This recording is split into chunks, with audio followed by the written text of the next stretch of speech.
So this is an example of building up a 4-funnel system. This particular template is one of the templates we use for ecom. So at the top of the funnel, you've got your cold audiences that haven't clicked your ads. They may or may not know about your brand, but generally these are people that have not clicked or engaged. So we don't have data on them.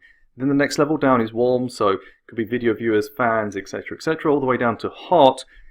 For me, I class people as hot once they've clicked on the site, and then you have different levels of hot. Someone that's landed on your homepage or blog or product page or cart page, they have different values. But generally for me, I target them as people that are hot, they've visited my site, and then existing customers. So that's an example of us kind of structuring up an e-com layer. And then what we do is to turn that into our campaign names, which we'll go through in a bit more detail. But essentially here is an example of an e-com ad account where we have that system broken out. So at the top of the funnel, we have our cold audiences, and those cold audiences are split between testing and prospecting. Now, this particular ad account is established. There isn't as much testing going on, especially for audiences, because we have mature audiences. We know our audience really well. So you can see some of the examples there. We have some lookalikes running, some broad campaigns, which is no lookalike, no interest. We have some interest campaigns, some super lookalikes that were running as well. And essentially the only test campaign we're running right now is the phase 2 testing, which is just looking at ad testing, and that was recently actually turned off. This is a stable ad account. Now, I do recommend that you're always testing, and we're switching tests on and off frequently on this ad account. But here's the cool thing: once you get stability, your velocity of testing can slow down. So really for this ad account, because we have stable audiences, which is our phase 1 of testing, we focus more on ad testing. So this particular e-com store is apparel. So when we kind of come up with new products, ranges, launches, we'll be testing different creatives. Maybe we'll do some stories testing for Instagram, or we do some different ads that we want to play around with carousel or different ad formats. But they're frequently turned on and off as and when we need them, and then we push them into our prospecting campaigns. And you can see the levels of spend for our prospecting campaigns here, and I'll break that out shortly. Then you see the split from cold audiences to warm. So warm are people that have engaged in our fan page. They may have engaged with videos, for example, our Instagram page, Facebook page, etc. People that are on our email list as well. So email lists, especially people that have not clicked, would fall into a warm audience as well. So any kind of lead gen where we've tried to bring them into a funnel and we've got an email stream going, but we haven't quite got them to click, would sit here as well. And then towards the bottom of the funnel, we have our hot audience. For this particular account, we've got dynamic product ads and we've got dynamic content optimization running at the bottom of the funnel, and that's something we'll cover off as well. This gives us a lot of automation. So really from that line down, from cold down, we don't really spend too much time optimizing and tweaking, because that work's already been done, and then we let the automations take over. So this is a great example of an ad account that doesn't need as much maintenance. For example, good spend levels, good return on ad spend, and has a good active attribution window, which means sales continue to trickle in for another 5, 10, 15 days, for example. And then right at the bottom, we have our existing customer campaign. So once we've acquired someone, we want to try and reacquire them as well. Now, you know, when you look at this, one of the things that's important to understand is the split between our budgets. So for example here, our cold spend for this particular period over a month was 54K into the top of funnel. So we are investing here in attracting new people into our world. Then you see the spend levels here. Our warm campaigns, people that have engaged at 30K. So we're engaging a lot of people. Our audiences here are really big.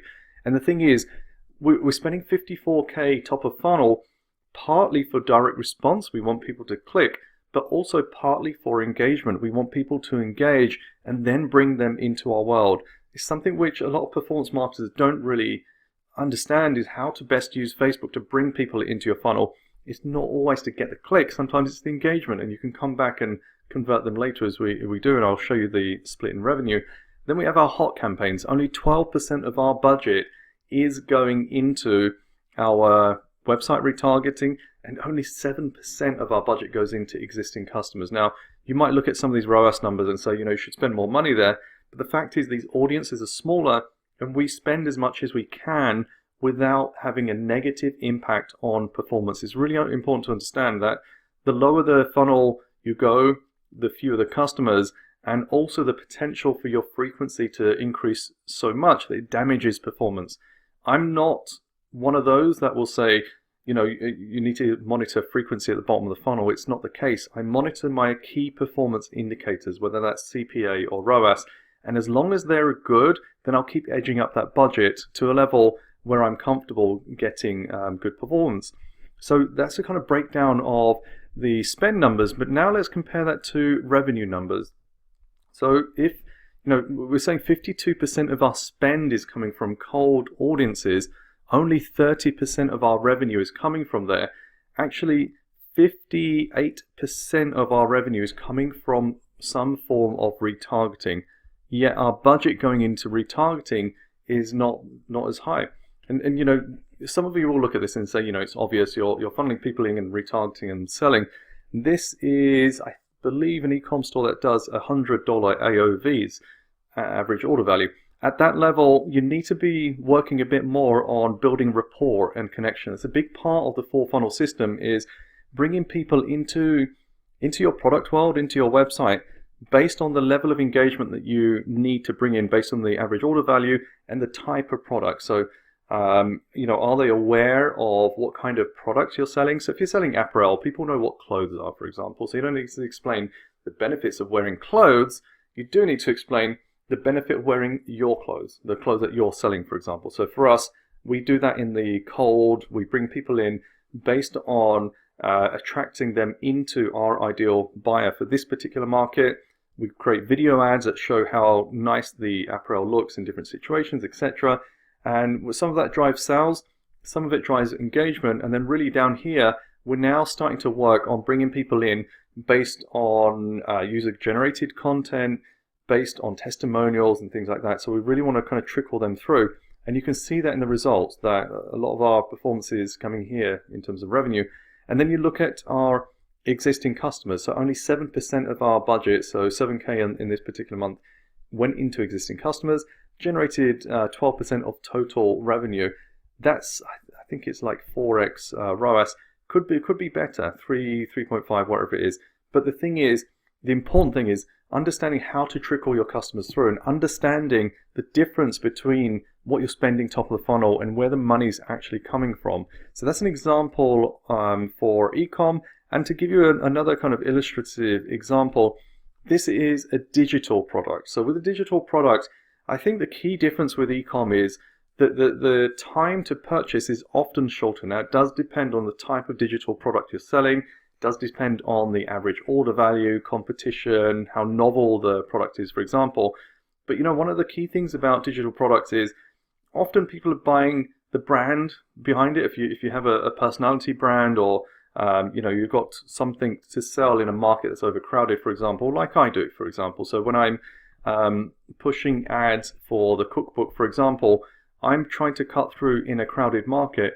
And this is an example where my top of funnel spend isn't as high as my bottom of funnel, because I am actually doing a lot more outside of Facebook ads. So with e-com, depending on how mature your business is, a lot of your top of funnel marketing will come from Facebook ads, for example. If you take an info product, and if I give you my example as one to have a look at, I do a lot of organic content generation that drives traffic to my products, to my funnels, and then I use Facebook to remarket to a lot of these audiences, and then I'm able to bring those sales in for a much higher ROAS. So a lot of our kind of cold prospecting is speculative. A lot of it, we do a lot of lead gen to bring people into our content world. I have a Facebook group, for example, a page. I do podcasting, I guest post, I guest podcast, etc. And that fills the top of my funnel. So actually, I don't need to spend potentially as much to generate a decent ROAS because my retargeting is shoring in so much of that traffic that's coming through. And so the split of my budget changes because my product is different, because my funnel is different. So, you know, if you look at my e-com funnel for this particular brand, I would probably say 80-85% of spend and actually marketing is on Facebook ads. There's some Google ads, there's some kind of remarketing and other bits that are going on, but the majority is Facebook ads. We've got some content plays here as well, but the majority of traffic comes from Facebook, and so our spend proportion is very different. Whereas for info products, it really depends on your market, your price point. This, for example, is a $200 product, but the average order value, I believe, is about $250, maybe even $300 with the upsells, which makes your ROAS even better. So that's another part of what we'll cover off, is how to kind of maximize your AOVs later on in the training. But the real key takeaway is to understand how your budget splits will end up developing, how to look at your funnels in terms of spend and revenue, and just giving you some examples of how that looks across two different spaces.